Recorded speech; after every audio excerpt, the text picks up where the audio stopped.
मित्रांनो, वाचनाची कला जी आता एक्सटिंक्ट होत चालली आहे, आपण वाचत नाही. पण गंमत माहिती आहे, हे वाचन आहे ना, ते हेल्थसाठी आणि हृदयासाठी खूप चांगलं आहे. आपण जेव्हा वाचन करतो ना, तेव्हा आपलं पूर्ण लक्ष त्या वाचनामध्ये जातं.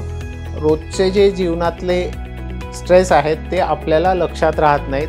माइंड रिलॅक्स होतं, अँझायटी कमी होते, BP कमी होतो.